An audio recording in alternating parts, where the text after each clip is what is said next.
Hey guys, it is back to just me for now. So Angie and I just finished up uh, 11 weeks, but there was an intro and then ten parts to our Unbreakable series. And we just finished it up last week. And this is back to just me for now. So until Angie and I decide to come up with something different, you're stuck with me. Or maybe you're not stuck with me because, you're not here because you have to be. You're here because you want to be. You're listening because you want to, not because you have to. So, but either way, for listening, I'm extremely grateful, and thank you for being part of my journey and my part of my life. And without you guys, you listeners, and this podcast has been listened to in on 6 continents, 115 countries around the world, over 1,720 cities. And without you guys, without listeners all around the world, I wouldn't keep cranking out the material. So it is fulfilling for me. But if nobody's listening, why do it, right? But most podcasts, there's 2.5 million podcasts, and tens of thousands of podcasts that are launched every year. And most never make it beyond 5 episodes, believe it or not. And most never get more than 10 downloads per episode. And the longevity, 200, I believe today's 242 episodes. That is something, not just an accomplishment for me, but an accomplishment for the community and the audience that we've built. So thank you for continuing to show up for me, for the Inner Wealth Podcast. And I would love if you are a long-time listener, or even a short time, if you just listen to this episode and you get some value out of it, I would love it if you subscribed, liked, shared, even promoted this podcast, because it's all about trying to help human beings get the very, very most out of life and live a wealthy, successful, happy, fulfilling life, not through more strategies or tactics, but by becoming the person capable of creating everything that you want in your life. So the Inner Wealth Podcast has been going on for 4 years now. Every week I drop an episode on Thursdays, and I love showing up. So we're back to regularly scheduled programming. I've got something powerful to share. And again, I thank you for showing up. Today, I want to share with you about what I've been cooking up over the last couple of weeks. Now, I've kind of put it to the back burner while Angie and I went through our journey together in our 10-part series. I love what we created. It was really, really fun to sit next to my bride for that many weeks and do this podcast.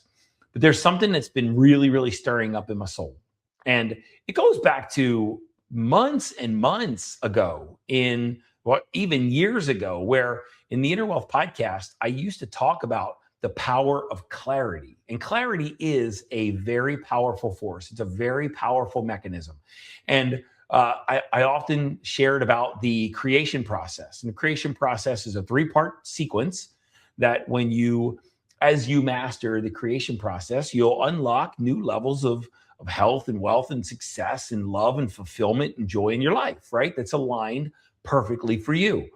And clarity is the primary force for creation. And the sequence is clarity, getting clear about what you want, exactly what you want in life. Certainty is eliminate worry, doubt, fear, anxiety, like any internal resistance that would keep you thinking that you can't have what you want, right? Because that's just inner disturbance, inner noise, inner nervous system dysregulation. And we get to let some of that go through shadow work and the drill method and the Sedona method, or whatever release techniques that help you reestablish power over your nervous system instead of allowing your nervous system to have power over you. And the final step is remaining committed, right?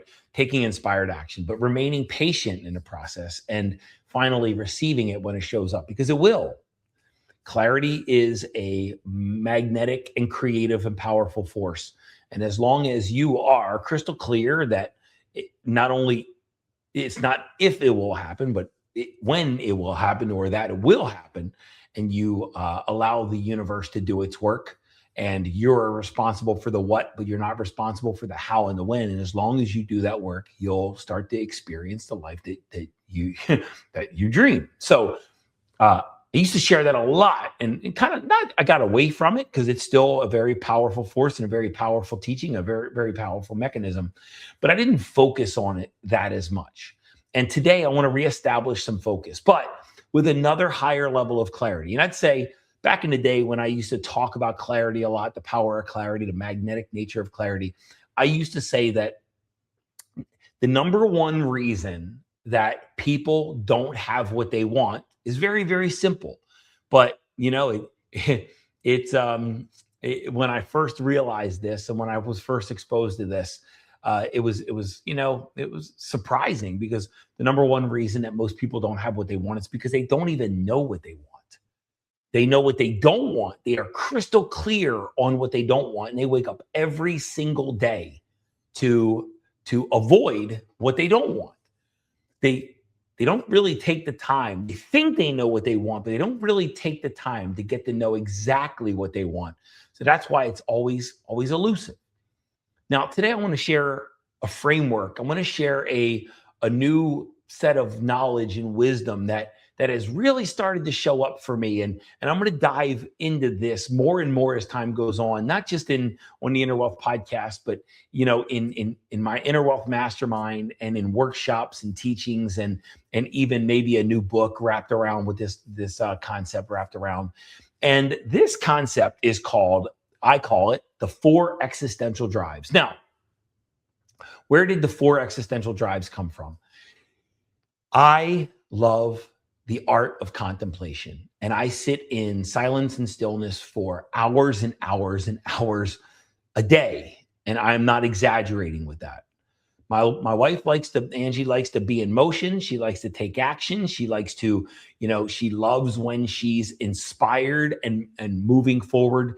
And I find that if I'm always moving forward, I'm not always clear with where I'm moving forward towards. Or why I'm moving away from something. And the art of contemplation and the act of contemplation for me is just a reflecting and asking myself lots of existential questions, and lots of really deep, profound questions really helps me unlock another level of clarity, or higher levels of clarity, and higher levels of insight, and higher levels of inspiration.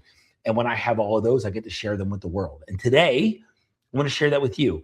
The Four Existential Drives came from me looking back at my life saying, what was all of that for? I'm 53 years old, and there have been different seasons. There have been different paces. There have been different chapters. There have been lots of high highs, lots of low lows. There have been lots of wins and lots of celebrations and lots of trophies and lots of accomplishments. But there's also been a lot of blood, sweat, and just toil and turmoil.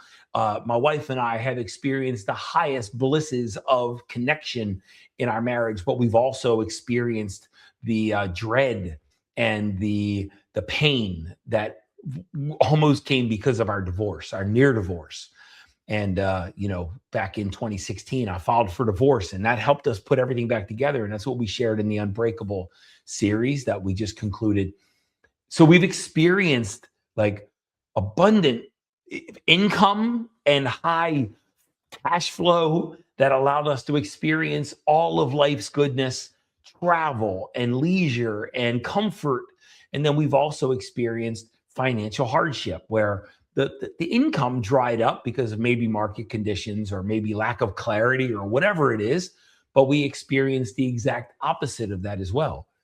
I've experienced the coaching business, my coaching business being like taking off and gaining crazy momentum, and without me doing a whole lot. And then I've also experienced it kind of almost coming to not a halt, but slowing down tremendously. And it felt like no matter what I did, no matter what kind of clarity I had, the momentum just wasn't there. I've experienced all of it. And what that allowed me to do is, when I started asking these questions, what has my life been about? What are the themes? What are the lessons? What's the wisdom that I derived? I found that there were four drives, that one of which, if not more, if not all of them, one of which I was always trying to fulfill it at any time. And sometimes I was trying to fulfill one drive at the expense of all the others. And there's one that's been prevalent in my life, and I'll share what that is. But there have been a couple that when these finally snapped into place, my life felt whole and complete and fulfilling and valuable and impactful. And I'll share what those are too. Now, the four drives are from my experience. I want to share that I'm not a psychologist. I'm not a sociologist. I'm not a licensed therapist. I don't have a doctor moniker. I don't have a medical degree. I'm none of those things. I don't hold any kind of licensing or credentials to say that I know anything about anything. But I am a wisdom teacher, and my wisdom comes from my experience. And I'm sharing today on this episode, I am sharing my experience with you. Please understand, you're not going to find this in any book. I've got no reference material to tie it back to. I'm only going to share what has clicked into place for me to help me understand a deeper level of understanding that connects all the dots in my life and helps me understand myself at a deeper level. And hopefully, from me sharing this with you, it'll help you understand something more deeper, more valuable, and more insightful for you in your life. And hopefully it'll help something else click in your life that maybe is missing or maybe that's been elusive. And I also, on top of that, after I identified the four drives that have run my life, I started questioning, but isn't there another drive? And I got to develop a different relationship with that thing. And I'll share what that is when I get to it too. All right. So what I'm going to share with you is all of these drives that I'm getting ready to express. This isn't about only embracing one. This isn't only about pursuing one or two. This is about embracing and integrating all of them into your life. There's one of them, the second one, when we get to the words that I use and a moniker that I use have kind of been demonized in the world, have kind of been shamed in the world. But I'm using this moniker, and I'll tell you what it is. I'm using this moniker a very healthy way. And I'm going to help you and I'm going to encourage you to establish a healthy relationship with this thing instead of an unhealthy relationship. But it is also a very valuable and meaningful drive within the human experience. All right. So here we go. The very first drive that I want to share with you is the drive for survival. It's pretty basic, I know. But when I say the drive for survival, what I really mean is security, is safety. And what our nervous system craves most is certainty. I don't know if you know it or not, or if you've experienced this, but our nervous systems typically do not like uncertainty. Our nervous systems typically don't operate well in uncertainty. And that's why it's always seeking control and always trying to rearrange circumstances to garner some sense of certainty in this world. When we are in the expression and the drive for security, it means that really fear and control is in the driver's seat. When we are in the shadow expression of survival, of course, survival and security are important. Of course, we all want security. Of course, we want financial stability. Of course, we want to make sure that our needs are met and our families are taken care of and our families provided for. So this is in no way, shape, or form a bad thing or an unhealthy thing to seek out security in our life.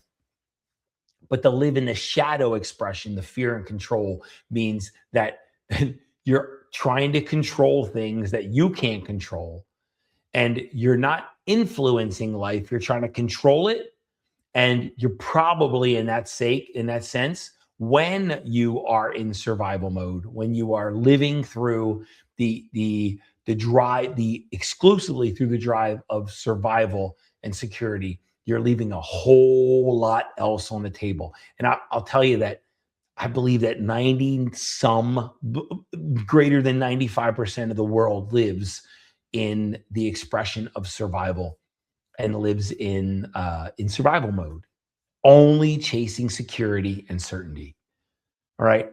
And when I start to work with somebody and I start to help them understand what they're really after and get clear about their vision, typically it's only about survival, because that seems to be the deepest human dilemma, is the need for safety, security, and certainty above all else. People go where they don't want to go, do what they don't want to do, say yes to what they want to say no to, say no to what they want to say yes to, and just settle for circumstances that don't give them a complete, full, and meaning and rich life just for the sake of security. And there's so much more to life than that. The second drive, and this is the one I said has been demonized and villainized. The second drive, human drive, is self-indulgence.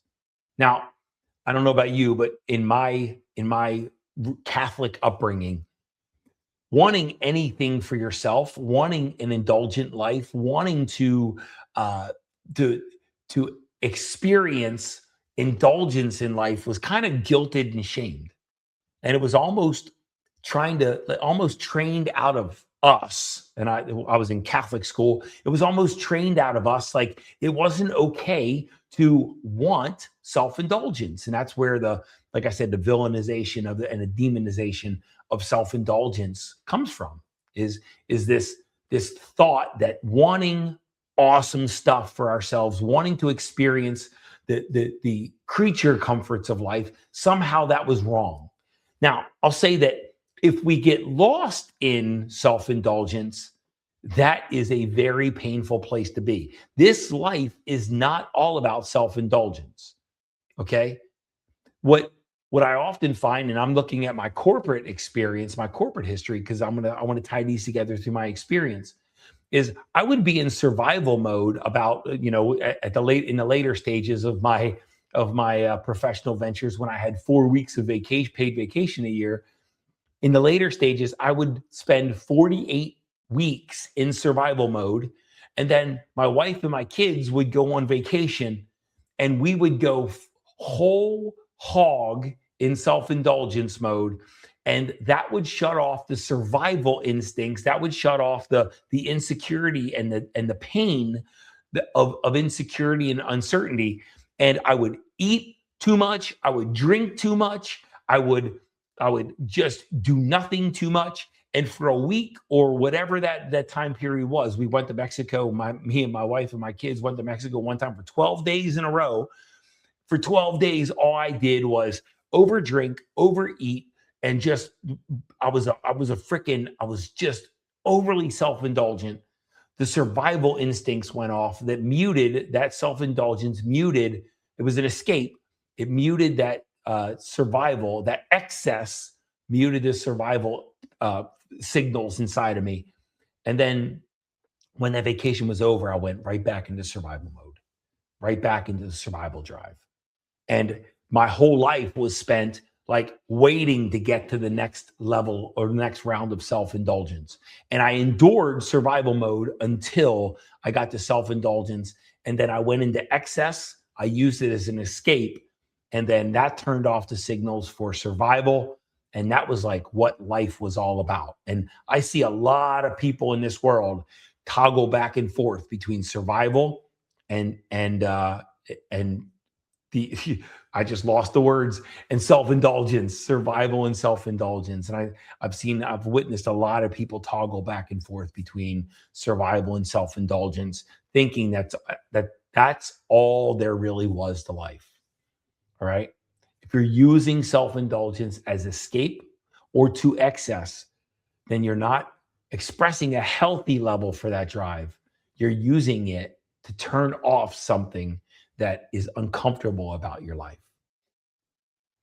Now, the third drive is where for me, I start to feel a more meaningful existence. And we'll get to that meaningful word. I said a more meaningful existence, but where we get to experience a more fulfilling, lasting, fulfilling lifestyle.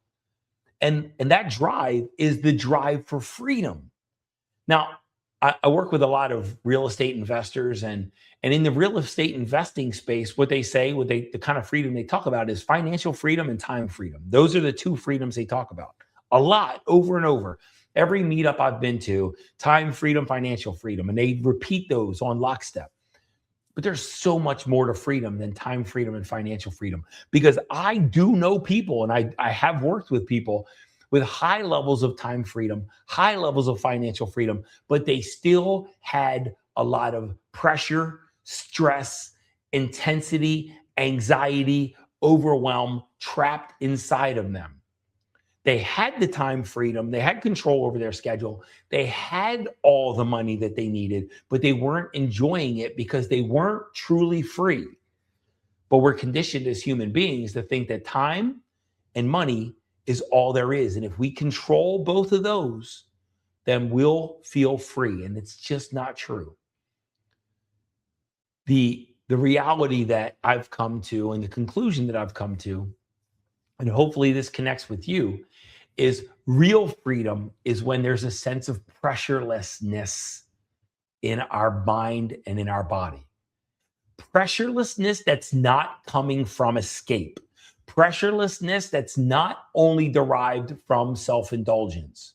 Pressurelessness that's not only there on a temporary basis because we dip into self-indulgent, we're comfortable for a while, we feel pleasure for a while, and then when that pleasure goes away, we jump right back into anxiety and angst and fear and doubt and internal chaos.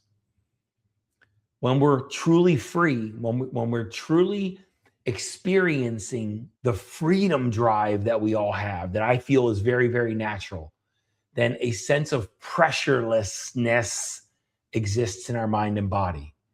And that's when we can really enjoy the benefits of security. That's when we can really enjoy and feel and experience the pleasure, the lasting pleasure of life in self-indulgence. And we can do it all from a place of pressurelessness. But the shadow aspect of that is being detached and isolation and being completely devoid of any responsibility for life or in life. That's just another mechanism of escape, isolationist, and detachment from life, not feeling free in life. Freedom comes when we indulge in life and we experience life, but we don't allow life to create pressure inside of ourselves that we ever feel the need to escape. The third drive is the drive for freedom. The first drive is the drive for survival.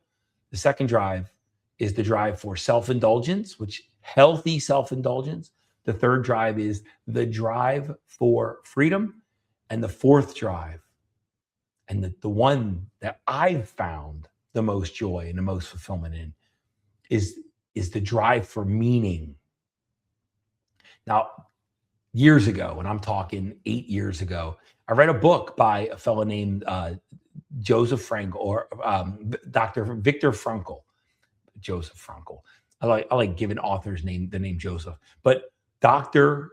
Viktor Frankl wrote a book called A Man's Search for Meaning. And Viktor Frankl was an Auschwitz captive. He was a Jewish prisoner during the Holocaust. And he's one of the few that actually went a long time in a concentration camp and actually survived to tell about it. And Dr. Viktor Frankl was also a psychologist and a psychiatrist and a psychotherapist. And he used his time in a concentration camp to study human behavior.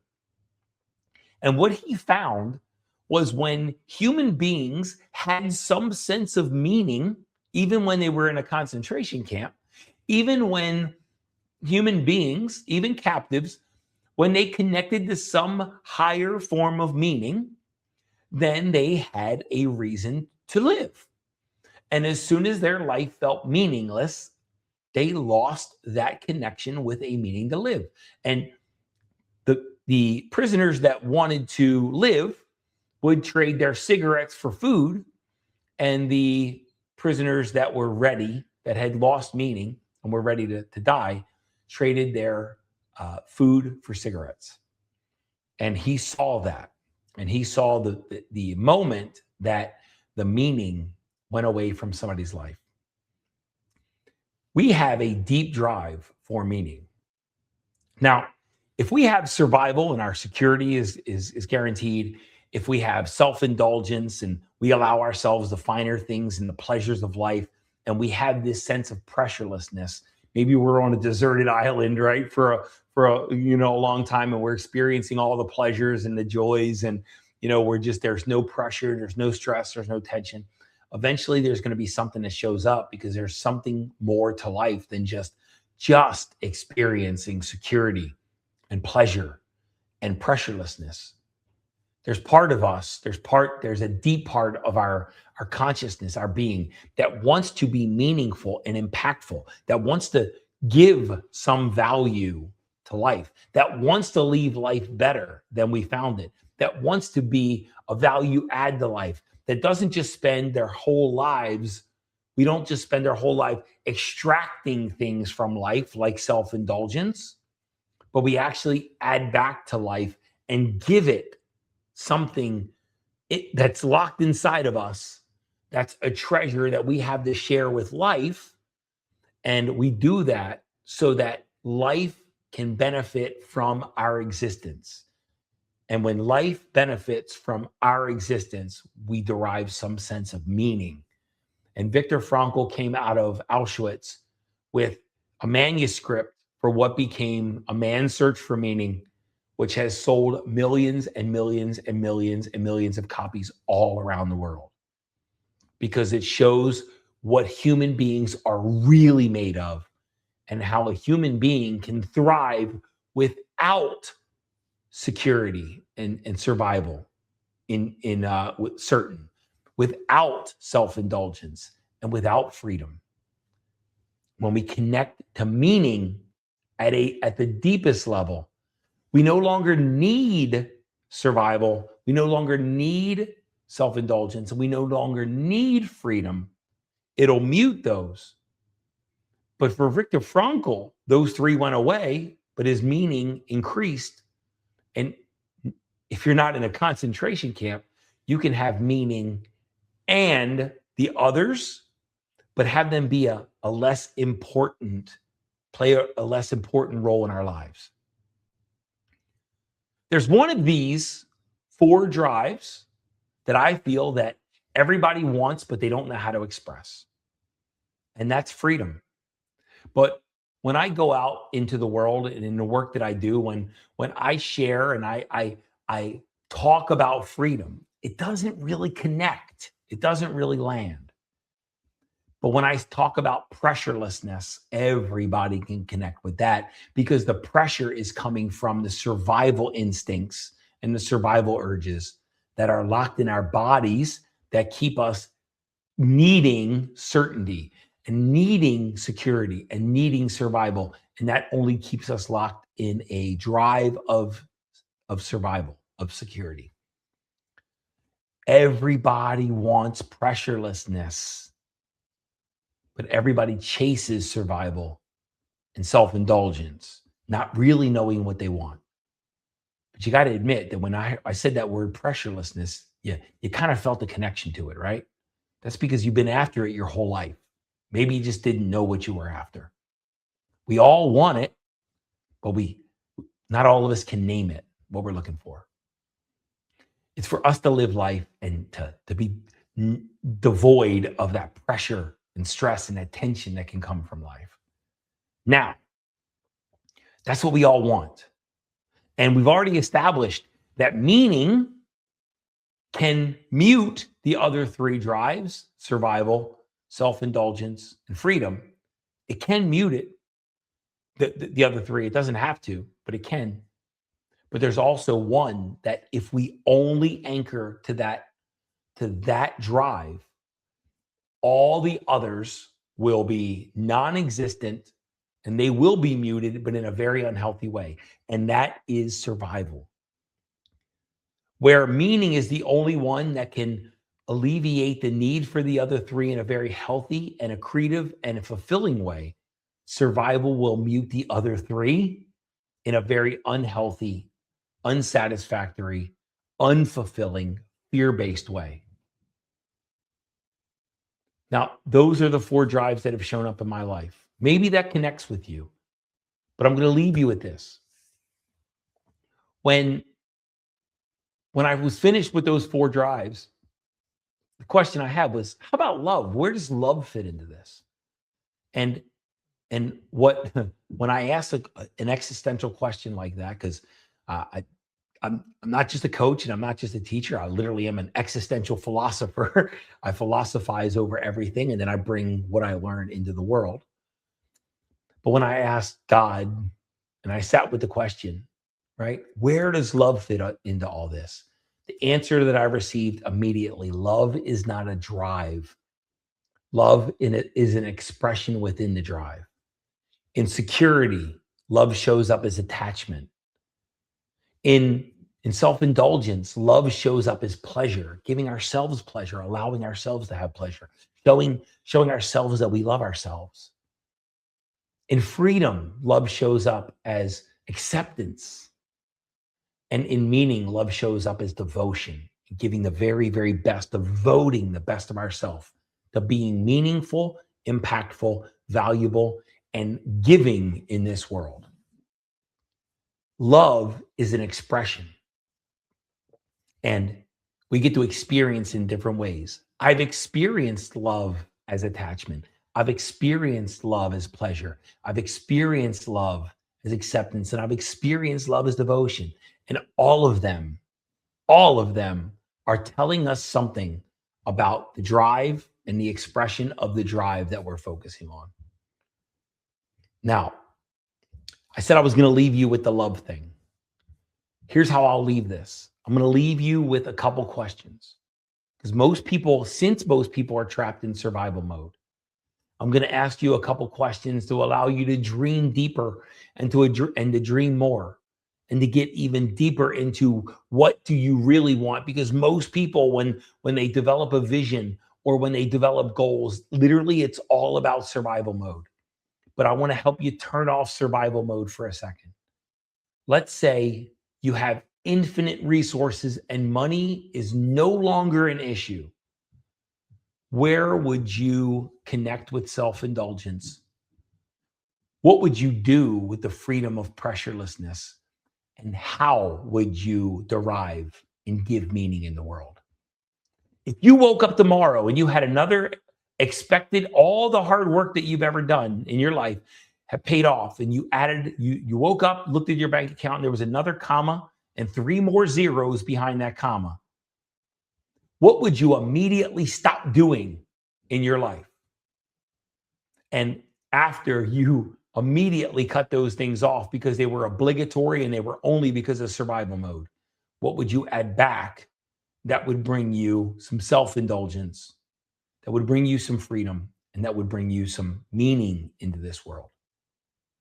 Let's say that your survival was certain, security was certain, and you didn't need to control anything, and it was all going to work out for you always. What kind of life would you live then? Probably would no longer be a life of security and survival. You would enjoy the fruits of the earth more, self-indulgence. You would allow yourself to enjoy yourself and your existence and your humanity more, freedom. And I bet you would find something really, really impactful to give back to this world, meaning. And that would be the fullest expression of love that you can give. Guys, thanks for listening. I know this has been a long solo episode, but I feel really good about this, where this is going. I'm going to start developing some framework and some content around this. I've already began sharing with the world. And literally, this stuff is already unlocking potential, power, and purpose in people where they didn't see it before. All right.